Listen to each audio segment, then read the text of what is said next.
Hello viewers, नमस्ते, good morning. कैसे हैं आप सब? I hope you all are doing well. So आज का जो हमारा टॉपिक है that is parasexual hybridization. So parasexual hybridization क्या होता है? Basically it is a non sexual process in which there is an exchange of genetic material between somatic cells. अब normally जो सेक्सुअल हाइब्रिडाइजेशन होती है उसमें क्या होता है? फ्यूजन होता है male and female reproductive cells का या जर्म सेल्स का, वो भी haploid male and female reproductive cells का। ठीक है, ये सेक्सुअल हाइब्रिडाइजेशन में होता है। बट पैरासेक्सुअल हाइब्रिडाइजेशन में क्या होता है? फ्यूजन होता है सोमैटिक सेल्स का। अब व्हाट आर सोमैटिक सेल्स? तो हम यहाँ पे प्लांट्स की बात कर रहे हैं। नॉर्मली क्या होता है कि प्लांट्स में दो टाइप के सेल्स होते हैं, एक वेजिटेटिव सेल्स होते हैं, एक रिप्रोडक्टिव सेल्स होते हैं। रिप्रोडक्टिव में एंथर, पिस्टल। एंथर के अंदर हमारा मेल गैमेट होता है, पिस्टल में स्टिग्मा स्टाइल ओवरी, ओवरी के अंदर हमारा फीमेल गैमेट होता है। ठीक है, तो जो वेजिटेटिव सेल्स होते हैं, what are these vegetative cells are called somatic cells, मतलब normal cells. Okay, parasexual hybridization is also called somatic hybridization. Why somatic? Because we are fusing here somatic cells.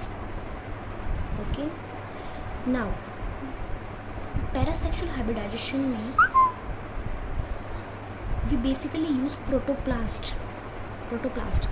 अब now what is protoplast? A cell without cell wall is called protoplast. Okay, why we use protoplast? Because cell wall, जो outer cell wall होती है, वो एक तरीके से barrier की तरह एक्ट करती है for fusion. It act as a barrier for fusion. So हमें ये रिमूव करनी पड़ती है during parasexual hybridization. So parasexual hybridization में 3 स्टेप्स हैं basically. First one is isolation of protoplast, second is fusion of protoplast, and third one is culture of protoplast. So let's do the first step, isolation of protoplast. Now we have to isolate the protoplast.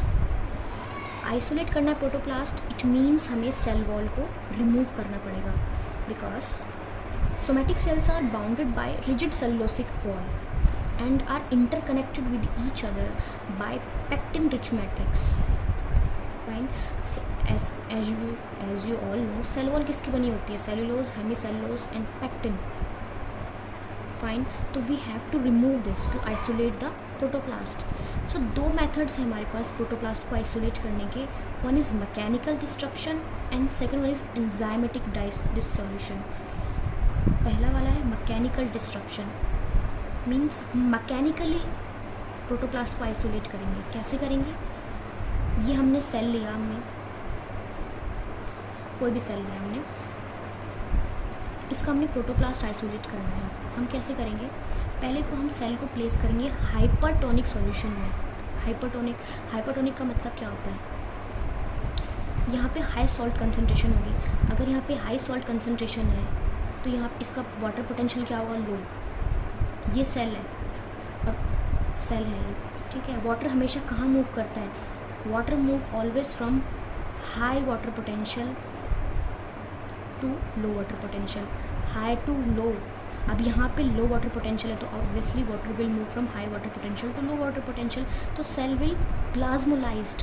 Cell क्या हो जाएगा? Shrink हो जाएगा। Cell क्या हो जाएगा? Shrink हो जाएगा। अब प्लाज्मोलाइज्ड स्टेट में हम जो सेल वॉल है उसको कट कर देंगे शॉर्ट नाइफ से।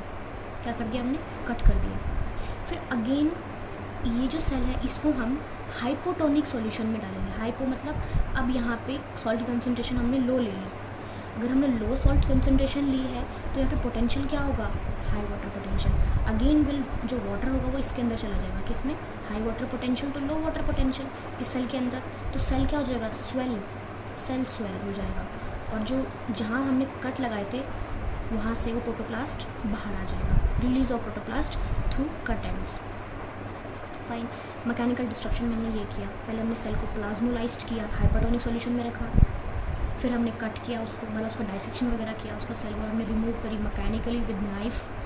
फिर अगेन सेल को प्लाज्मोलाइज्ड किया हाइपोटोनिक सॉल्यूशन में, वापस सेल जो है स्वेल हो गई, सेल जो है वो स्वेल हो गया, फिर प्रोटोप्लास्ट हमने रिलीज़ कर दिया through कटेंट्स।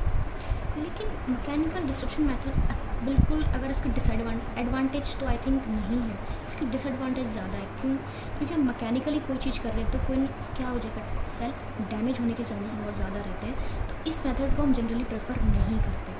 Okay, now second step is, जो सेकेंड मेथड है वो है enzymatic method to isolate protoplast. इसमें फर्दर दो तरीके से कर सकते हैं इसमें। वन इज़ 2 स्टेप यानी कि sequential method, next one is 1 step method. So पहले बात करते हैं 2 स्टेप मेथड की। इसमें क्या करेंगे, सपोज़ हमने ये टिश्यूज़ लिए, ग्रुप ऑफ टिश्यूज़ हमने ले लिया हमने, तो इसको, अब आपको पता है कि सेल वॉल किसकी बनी होती है, सेलुलोज, हेमी सेलुलोज और पेक्टिन की बनी होती है, ठीक है। अब सेलुलोज, हेमी सेलुलोज, पेक्टिन को तोड़ने के लिए हमें उसके रिवर्स एंजाइम डालने पड़ेंगे। सेलुलोज को ब्रेक करने के लिए सेलुलेस, पेक्टिन को ब्रेक करने के लिए पेक्टिनेज एंजाइम डालना पड़ेगा, ठीक है। तो 2 स्टेप में हम क्या करेंगे, पहले टिश्यूज़ को ट्रीट करेंगे पेक्टिनेज एंजाइम से। पेक्टिनेज एंजाइम क्या करता है, डिग्रेड कर देता है मिडल लैमेला को। मिडल लैमेला बेसिकली करता है, act as a cementing material. ये टिश्यूज़ जो 2 सेल्स के बीच को जॉइन कर रहा है, कौन वर्क करता है, मिडल लैमेला, सीमेंटिंग की तरह एक्ट करता है बिटवीन 2 सेल्स। फाइन, अब सेल्स फ्री हो गए क्योंकि मिडल लैमेला डिग्रेड हो चुकी है, तो अब सेल्स हो गए। अब देन फ्री सेल्स को हम ट्रीट करेंगे सेलुलेस के, किस एंजाइम से, सेलुलेस से। फ्री सेल्स, अभी जो अकेले फ्री सेल्स हो गए हैं, इनको हम किस एंजाइम से ट्रीट करेंगे, सेलुलेज एंजाइम से। कौन वर्क करेगा, सेलुलेज, जो सेल वॉल है उसको डिग्रेड कर देगा और हमारा प्रोटोप्लास्ट रिलीज़ हो जाएगा। फाइन, 1 स्टेप में क्या करते हैं, हम दोनों एंजाइम सेलुलेस प्लस पेक्टिनेस एक साथ डाल देंगे, ठीक है। फ्री एंजाइम मिक्सचर क्या करेगा, अगेन मैक्रेट द सेल्स, मैक्रेट मतलब सॉफ्ट कर देगा सेल्स को। साइमल्टेनियसली जो वॉल्स है हमारी वो डिग्रेड हो जाएगी, प्रोटोप्लास्ट रिलीज़ हो जाएगा। अब कई बार आपके क्वेश्चंस पेपर्स में पूछा जाता है कि what is the commercial name या ट्रेड नेम क्या होते हैं सेलुलेज एंजाइम का। सेलुलेज का नाम है ओन्जुका, पेक्टिनेज का मैक्रोजाइम। अगर हम सेलुलेज प्लस पेक्टिनेज का मिक्सचर लेते हैं तो उसका नाम है ड्राइसिलेज। फाइन, अब और कंसंट्रेशन ऑफ एंजाइम या ड्यूरेशन ऑफ ट्रीटमेंट वेरी करती है, हम कौन कौन से स्पीशीज़ का प्रोटोप्लास्ट, मतलब कौन सी स्पीशी ले रहे हैं, किसका हम प्रोटोप्लास्ट बना रहे हैं, तो कितना एंजाइम लेना है, वो सब वेरी करता है। नाउ जो आइसोलेटेड, अब हमने प्रोटोप्लास्ट आइसोलेट कर दिया, तो ये ऑस्मोटिकली स्टेबल नहीं होता, ये स्टेबल नहीं होता। तो हमें टू स्टेबल इसको स्टेबल करने के लिए हमें कुछ ऑस्मोटिक स्टेबलाइज़र या ऑस्मोटिक डालने पड़ते हैं हमें। To protect the isolated protoplast from osmotic pressure, हम ऑस्मोटिक हम ऐड करते हैं। अब ऑस्मोटिक 2 टाइप के हैं, आयनिक, नॉन आयनिक। आयनिक में आता है KCl, calcium, CaCl2, magnesium chloride. Non ionic में mannitol, sorbitol, sugar, glucose, fructose, ये क्या है, सारी की सारी शुगर्स हैं, कार्बोहाइड्रेट। आई थिंक समझ में आ गया। प्रोटोप्लास्ट को आइसोलेट किया हमने 2 मेथड से, पहला हमने मैकेनिकल मेथड किया और दूसरा हमने एंजाइमेटिक मेथड किया। अब कौन सा मेथड हम ज़्यादा प्रेफर करते हैं, ऑब्वियसली एंजाइमेटिक मेथड, क्योंकि इसमें क्या हो रहा है, डैमेज नहीं हो रहा सेल्स को। Fine, next step is fusion of protoplast.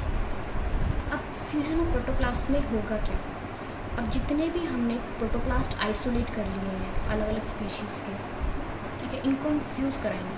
अब फ्यूज़न 2 टाइप का हो सकता है, या तो स्पॉन्टेनियसली वो खुद ही फ्यूज़ हो जाए अपने आप से, ठीक है, लेकिन उसकी बहुत लो फ्रिक्वेंसी होती है।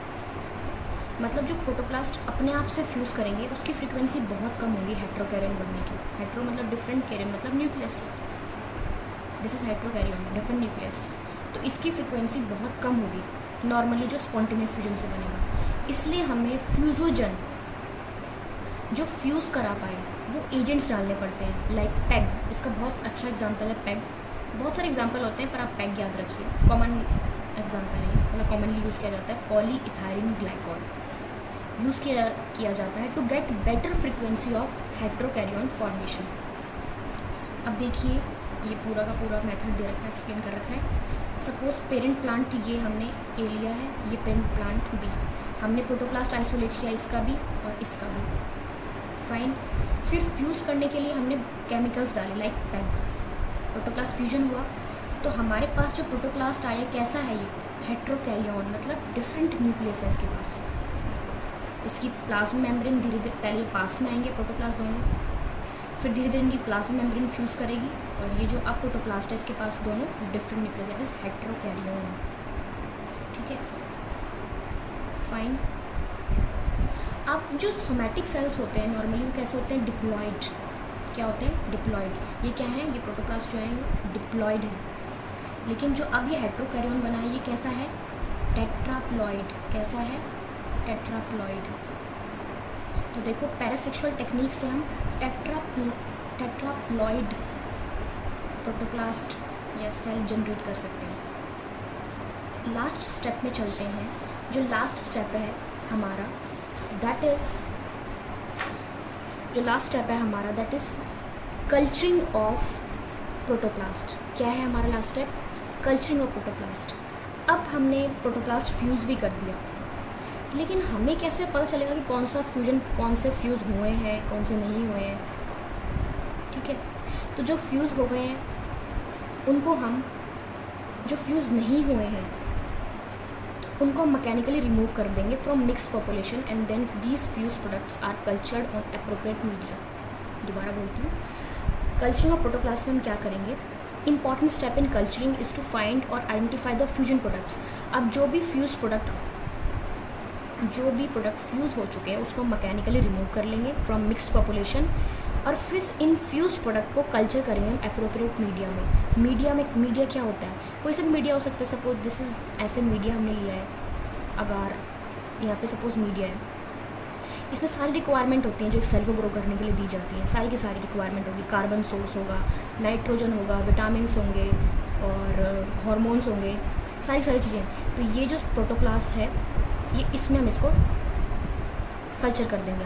फिर धीरे धीरे क्या कर, सेल जो है, जो प्रोटोप्लास्ट है वो सेल वॉल डेवलप कर लेगा अपने अंदर। ठीक है, this is all about culturing of protoplast. और फिर इसी सेल से हम पूरा का पूरा प्लांट डिराइव कर लेते हैं, पूरा का पूरा प्लांट। ये सब हम टिश्यू कल्चर में पढ़ते हैं, पूरा का पूरा प्लांट डेवलप कर लेंगे। मेन जो क्वेश्चन पूछा जाता है आपको कि पहला पैरासेक्सुअल हाइब्रिड, अब ये हाइब्रिड तो बना है, ये हाइब्रिड ही बना है ना। First parasexual hybrid takes place in between, किस प्लांट के बीच में हुआ था, Nicotiana glauca and Nicotiana langsdorffii. Nicotiana is tobacco. Fine, I hope आपको समझ में आ गया होगा मैंने जो भी बताया आपको पैरासेक्सुअल हाइब्रिडाइजेशन के बारे में। So this was all about the parasexual hybridization. I hope आपको समझ में आया होगा। अगर आपको समझ में आया है, थोड़ा सा भी समझ में आया, तो please do like, mention comments. Thanks for watching the video. Have a good day.